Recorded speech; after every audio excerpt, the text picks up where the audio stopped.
Next on Sisterhood of the Second Act. During the week, Dr. Bonnie Hennig-Trestman is an internationally known educator on Huntington's disease. Her hobby, fencing on the U.S. Veterans Circuit, takes her all over the world too. Cheryl Bennett and her husband Jeff are offering visitors a unique place to stay. Their bed and breakfast offers breathtaking views, and guests enjoy a bit of their nostalgic West Virginia heritage and a collection of cool hot rod cars. We'll meet these women on this edition of Sisterhood of the Second Act right after this. Sisterhood of the Second Act is brought to you by looking for your first home or retirement home. Realtor Monica Nicely can help you find it. Whether you're moving in or out of the Roanoke region, call Monica 540-449-2019, 540-449-2019. Alcova Mortgage Loan Officer Jonathan Sweat helps you seal the deal with the loan to suit your needs with great rates and terms. Call Jonathan 540-314-8843, 540-314-8843. Alcova Mortgage, Equal Housing Lender, NMLS ID number 40508, MLSConsumerAccess.org. Terms and conditions apply. All loans subject to credit approval. Cabby Fashions take you from the boardroom to the beach. Dress for a garden party or a night on the town. Independent cabbie stylist Darlene Marshall will make sure you look your best no matter what the occasion. She'll bring the store to your home for you and your friends or schedule a private consultation. Call Darlene 540-330-6819, 540-330-6819, or find her on Instagram at Dapper Darling, on Facebook at Darlene Marshall Independent Cabbie Stylist.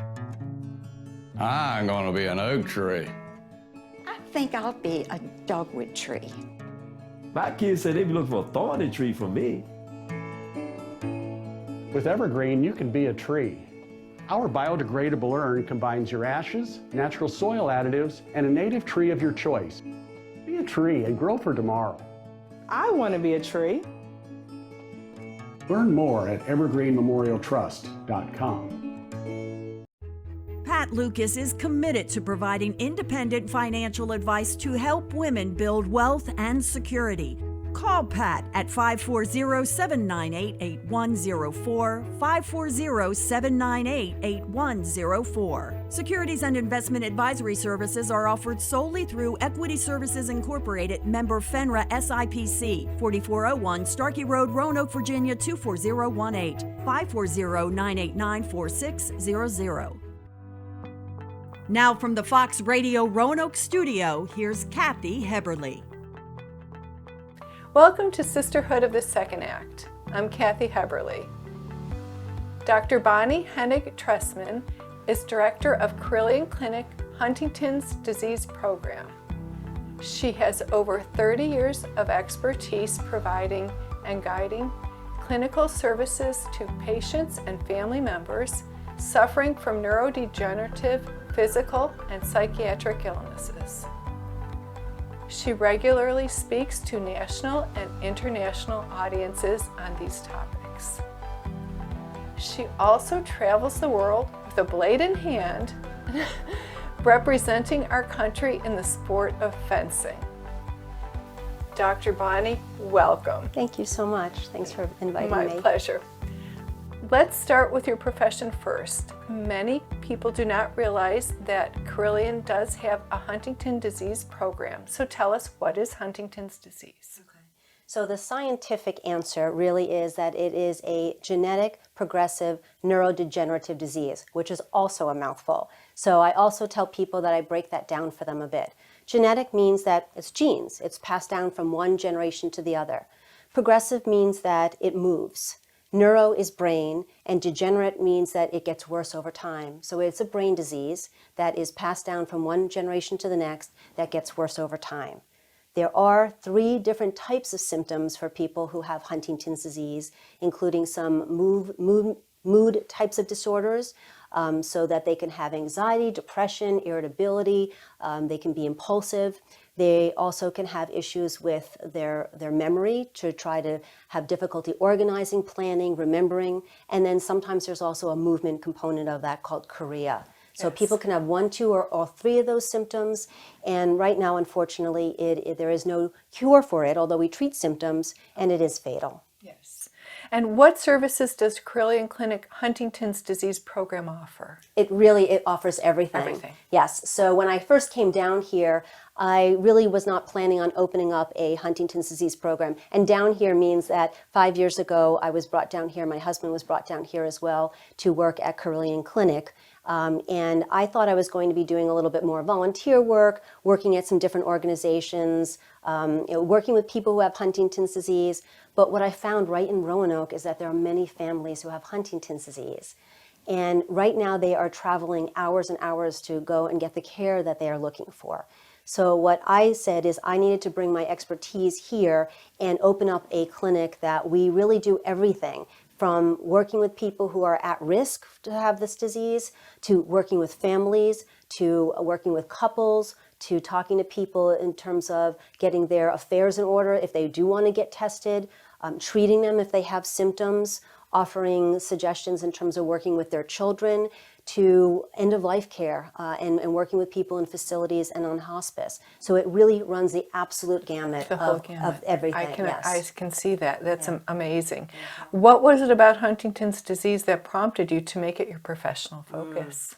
I get this question a lot. I think because in the Huntington's community themselves, there are a lot of healthcare practitioners and scientists, doctors, nurses, different people who actually come from families where there's Huntington's disease. I do not.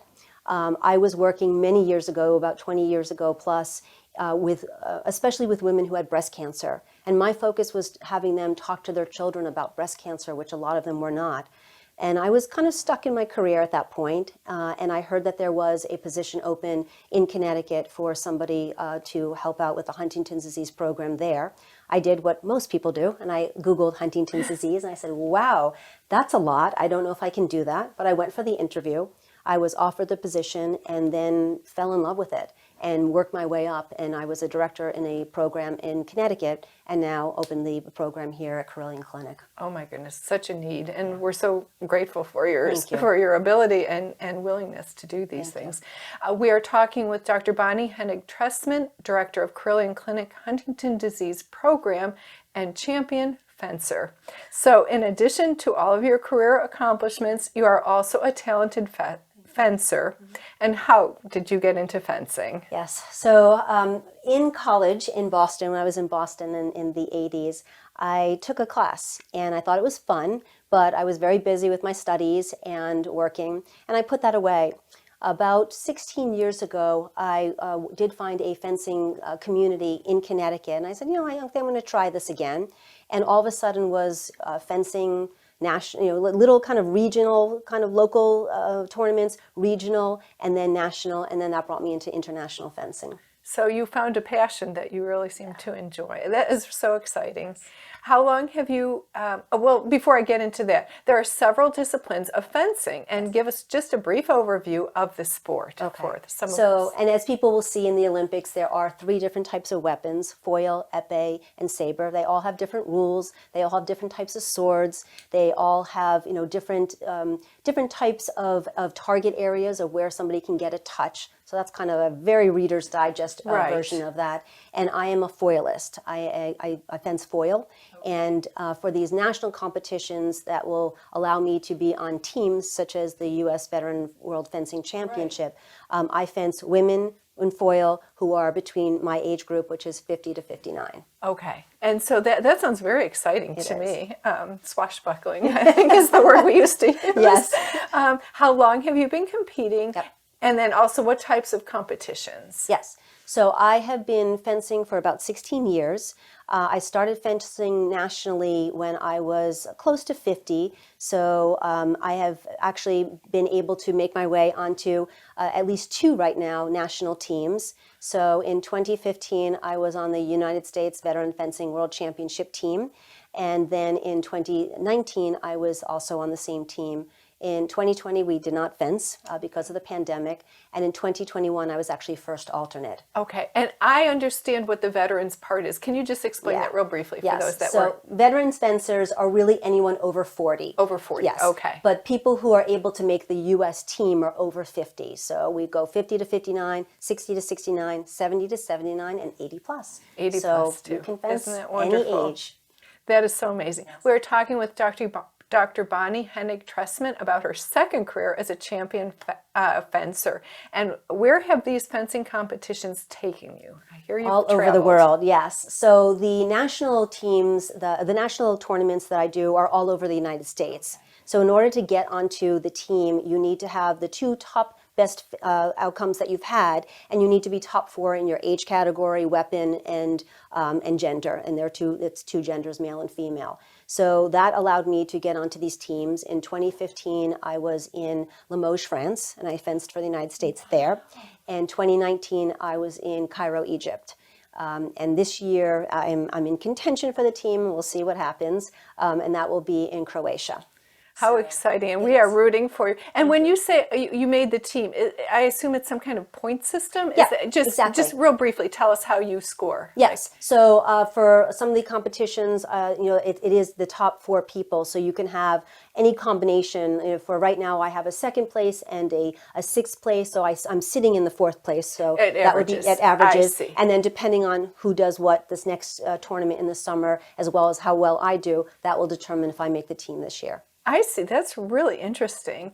And then what does it take, like in terms of how much training to reach these international competitions? Yeah, it does. It's not like something where you walk off the streets and do this. I think for me, it's all about passion. And whether it's my profession or whatever I do, I really put a lot of passion into those kinds of things. Sounds like you're giving it your all. I am giving And where my do all. you train? And I do train in Durham, North Carolina. So I do drive 2.5 hours every week. I train for a couple of hours with my coach, and I do drive back home every single week. I also have some people I fence with in the Botetourt County and more like Cave Spring, just a couple of adults that I work with. And I do footwork at home. This is something that you have to just keep doing. You have to keep doing, Yes. okay. Since there aren't that many opportunities to fence in Southwest Virginia, I hear you are doing something a little different to stay fit. Yes. Aerial silks. Yes. What yes. is this? So if you think Cirque du Soleil, where Yes. the fabric Yes. that comes down from the ceiling, that's what I do. I found a wonderful facility, a wonderful studio here, right in Roanoke, Wow. called Circulation with a Q, and she is downtown. This is the coach and owner, Lindsey Wyatt, and I'm there a lot. Wonderful. It's about I think all of those. Is that things. any age can do? Absolutely. Fencing and aerial silk. I mean, I think both it's about moving encourage your body. the women Yeah. not to give. Yes, Absolutely. Okay. All right. So it sounds like it's great exercise. Is besides what you do with your footwork, what does it take stamina-wise to do it, and why is it such good exercise for anybody? It is great, actually. First of all, anytime you can move your body. I think that one of the things that I've learned over time is I need to just be grateful and say, this is what my body is allowing me to do. Yes. And if people can move their bodies and just be able to walk around and to be cognizant. For me, it is about endurance, it's about strength, it's about empowering me, it's about empowering my mind, it's about flexibility, it's all those things. So I encourage, it doesn't matter what age you are, it doesn't matter how good you think you are, just go out, just find a passion and just go for it. And go with it. That is the best advice we could have. Thank you so much for You're being welcome. with us today. I appreciate the opportunity. It's my pleasure. We will have Bonnie's contact information in today's show notes at sisterhoodofthesecondact.com. There's more Sisterhood of the Second Act ahead. Cool hot rods, West Virginia heritage, and great views. A unique bed and breakfast experience awaits. Pat Lucas is committed to providing independent financial advice to individuals, families, and small businesses. Contact Pat at 540-798-8104. 540-798-8104. Securities and investment advisory services are offered solely through Equity Services Incorporated, member FINRA SIPC, 4401 Starkey Road, Roanoke, Virginia 24018, 540-989-4600. I'm going to be an oak tree. I think I'll be a dogwood tree. My kids say they be looking for a thorny tree from me. With Evergreen, you can be a tree. Our biodegradable urn combines your ashes, natural soil additives, and a native tree of your choice. Be a tree and grow for tomorrow. I want to be a tree. Learn more at evergreenmemorialtrust.com.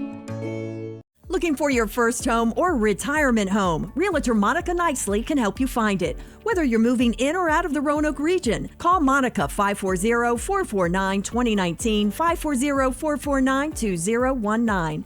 Alcova Mortgage Loan Officer Jonathan Sweat helps you seal the deal with a loan to suit your needs with great rates and terms. Call Jonathan 540-314-8843, 540-314-8843. Alcova Mortgage, Equal Housing Lender, NMLS ID number 40508, MLSConsumerAccess.org. Terms and conditions apply. All loans subject to credit approval. There's more Sisterhood of the Second Act coming up after this. See where a grateful nation remembers its heroes, and where Thomas Jefferson came to relax. Where small town charm is just down the road from big outdoor adventures. Find peace and quiet, as well as the sounds of family fun. Destination Bedford is located where the Piedmont Plateau meets the Blue Ridge Mountains of Virginia. Where ordinary ends, Bedford begins. Once again from the Fox Radio Roanoke studio, here's Kathy Heberle. Welcome back to Sisterhood of the Second Act. I'm Kathy Heberle. Shirley's is a vintage bed and breakfast with a twist. Cheryl Bennett is partnered with her husband to run this mountaintop getaway, and it pays tribute to their family's heritage. Cheryl joins us today to tell us more. Thank you for being here today. Thanks for having me. My pleasure. Shirley's Bed and Breakfast is based on West Virginia here. So who is Shirley? Shirley was my husband's grandfather. Okay, thank you for sharing that, Yes. because obviously I think most of us jump to Aunt Shirley, Grandma Yes, Shirley. or Aunt Shirley. Or your Shirley. Yes. Yeah, so tell us about that connection. Did your husband grow up in that area? Did he just admire? So my husband's parents grew up in Fayetteville, West Virginia. And Shirley ran a motel called Shirley's Motel, a little 12-room motel in La Vista, West Virginia, a very, very small town, right off of Interstate 19 in the West Virginia area. And he ran it for about 50 years until he was, too old to be there by himself, and we closed it down. But he did a great job running it, and had lots and lots of guests for many, many years. Well, that sounds good, because you answered my next question, which was, where was the original Shirley's Motel? So it was in West Virginia. Yes, the original Shirley's Motel was in West Virginia, right off of Route 60, which prior to major interstates that we have today, it was the major thoroughfare through West Virginia. Okay, so that's why it was so popular for travelers. Absolutely. Is that correct? So it sounds right like on it the was side of Route 60. The perfect spot. The perfect if you wanted spot. to have something like that. And what pieces of the former Shirley's have you brought to your bed and breakfast? Well, my husband is quite the collector. Okay. So he, when the motel closed down and we went up there to kind of wrap everything up,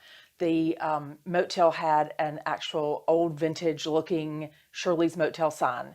So my husband dug it up out of the ground, put it on a truck, brought it home. He also brought home the no vacancy sign. Okay. That every night we'll either have a no vacancy or yes, we have vacancy on our front door. And he also brought home the West Virginia Department of Health sign. That was the sign that they put up to approve him to run a clean motel at the time. Isn't that wonderful? That is nice nostalgia to have, though. Yes. I think it Especially really is. when we decided to open up a bed and breakfast, and I said to Jeff, Yes. What are we going to call it? And he was like, well, Shirley's. That's right. So there we go. I have to agree with him. It's the perfect name. We are talking with Cheryl Bennett, owner of Shirley's Bed and Breakfast in Roanoke. And in our introduction, we mentioned Shirley's is a bed and breakfast with a twist. So you have to tell us, what's the twist? Well, I think we have a couple twists. One is that we have a unique property in Roanoke, Virginia. Okay. You don't really see a lot of log homes, and people who like the mountains, like the Blue Ridge, really loves our log home that we have that we share with others now. Our log home also has a very nice pool that you can sit around, have a couple cocktails around if you'd like. It's heated, so this time of year you can jump right in the pool and have a splash. I think the biggest twist that we have is our decorating style. I call it rustic elegance. Okay. My husband, as I said, is a collector, so he collects all kinds of vintage automobile memorabilia. So he finally got to bring all of that into the house, and he has decorated every room, all of our suites, every sitting spot that we have with his antique collectibles, and then I came and gave it a little soft touch. That sounds wonderful and very interesting. I think people would really like it. It's part of the atmosphere that you've created that makes it unique and memorable. I really like that. So where did all the vintage hot rod memorabilia and other vehicle motifs come from? I know you said he's a collector, but are they local? Are they across the country? And how does he get them? Well, it comes from a variety of places. When we go to car shows, we always go through like the swap meets there. If he finds something that's interesting, we bring it home. He has lots of older friends that also have, hot rods. And when they are cleaning out their homes because they're moving to a different spot, it seems to migrate to our home and into Jeff's garage. So we have a lot of collectibles that come to us that way. And Jeff also, in his past, has built hot rods for a living. So in our garage that we still have on the property, we still have a lot of those collectibles that he builds a car. People don't want the rest of the parts. They stay with us, and eventually we find a place to rest them in our bed and breakfast. So do you have any actual hot rod cars on your property right now? We do. You do? What And do you lots have? of guests. That's one of the things that brings a lot of guests to us. Okay. Just the memories of, I used to ride down the road with my grandparents, or my wife and I rode down the road in this. We have 2 Mustangs. One was his dad's, and one was his first car that he drove.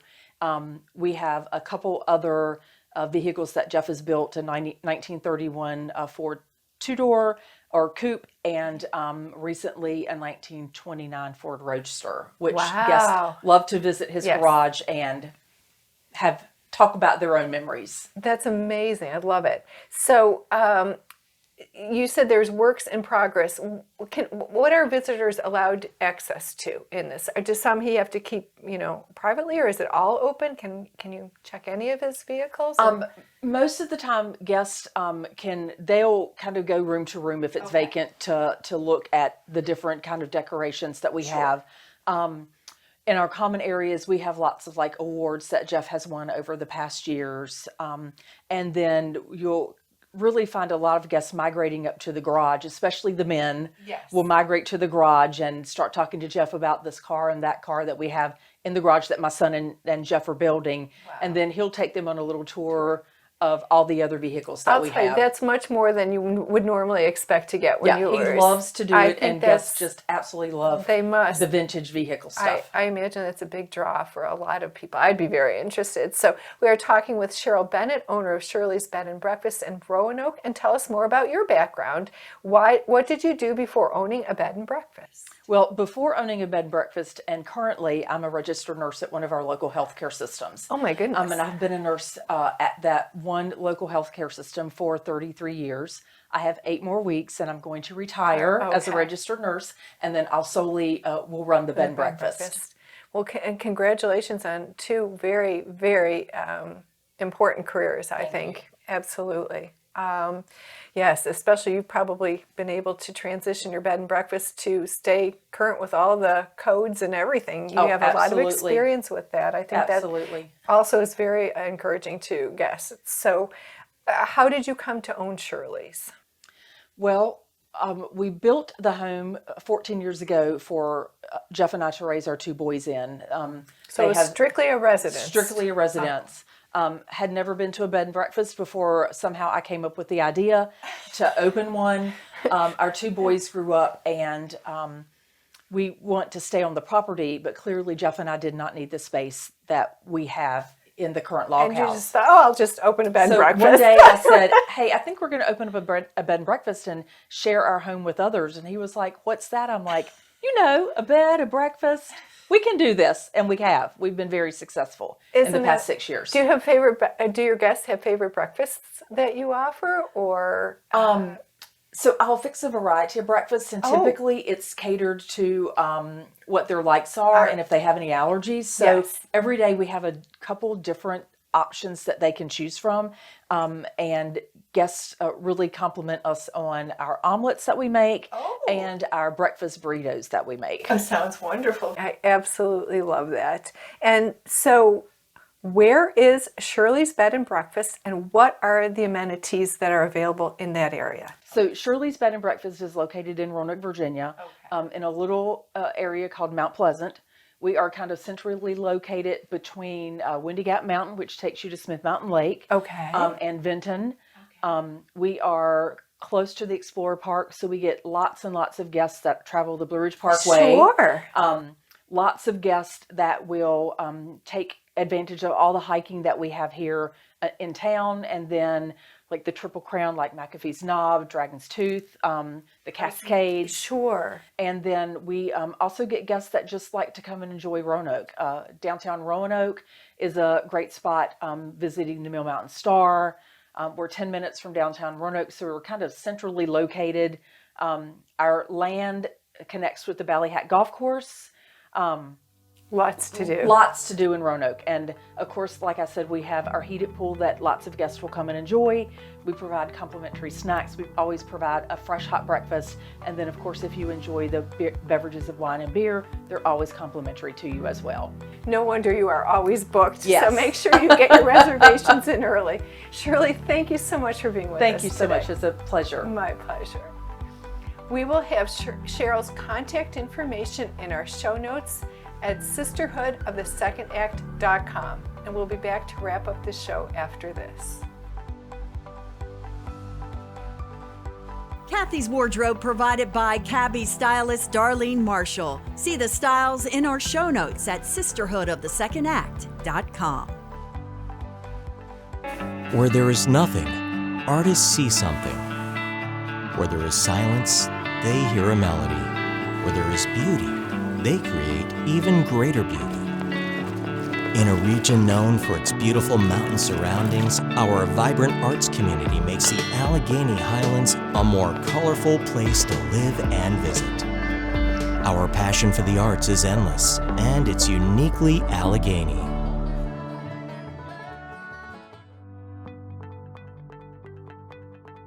I want to thank Dr. Bonnie Hennig-Trestman and Cheryl Bennett for being with us today.